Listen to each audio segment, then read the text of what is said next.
Section, we have seen that poor households are still dependent on the informal sector for the credit. Why? Because first of all, banks need collateral, means they need security to further process your loan. In case of informal loans, when you're taking from a money lender, he knows you personally. Okay, so you can take loan from him. There is no need of giving any security. Okay, even without repaying the previous loan, you can approach for a new loan. Okay, so that is why still now large portion of the population is still dependent on informal sector.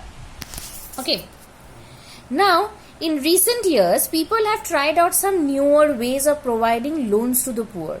The idea is to organize rural poor, in particular women into small self-help groups and collect their savings. A typical self-help group has 15 to 20 members, usually belonging to one neighborhood, who meet and save regularly. Saving per member varies from rupees 25 to rupees 100.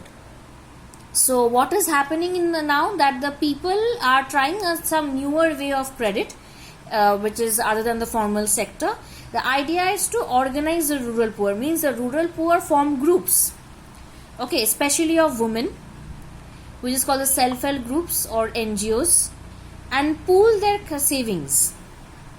A self-help group consists of 15 to 20 members, usually belonging to one neighborhood, who meet and save regularly. They meet regularly as well as they pool their savings there, just as cooperatives. Cooperatives also had members where they used to pool their savings. From that, they used to lend to the people. Okay, here also the same thing, but here it consists of women's. Saving per member varies from 25 to rupees 100. You can give 25 rupees, you can give 100 rupees, you can give 50, 30, anything which you can give, or more also you can give, depending on the ability of the people to save. Now, after savings, what comes? Members can take small loans from the group itself to meet their needs. The group charges interest on these loans, but this is still less than what the moneylender charges. After a year or two, if the group is regular in savings, it becomes eligible for availing loan from the bank.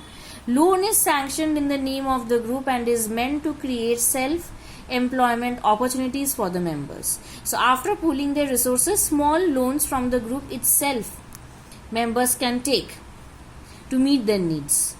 The group charges interest on these loans, but this is very less than what the moneylender charges. After a year or two, if the group is regular in saving, it becomes eligible for availing loan from bank. So see the steps. Initially, they are pooling their resources.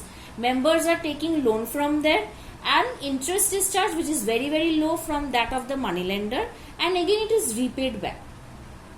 And if the group is regular in savings, then they can approach for loan from the bank also. Loan is sanctioned on the name of the group and is meant to create self-employment opportunities for the members. Now, when they are applying for loan from the bank, the loan is sanctioned in the name of the group. Okay, and moreover, it creates employment opportunities also, self-employment opportunities also for the members.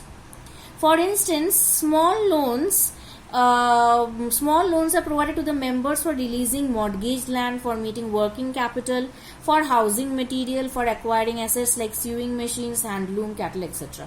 So what rural people, so what will they take loans? They will take for seeds, they will take for fertilizers, they will take for land, they will take for meeting work, they will take for releasing their land which has been mortgaged. They will take for building houses, okay, they will take for buying cattle. All these are the reasons why they take loan. Okay, now we will go to the next part.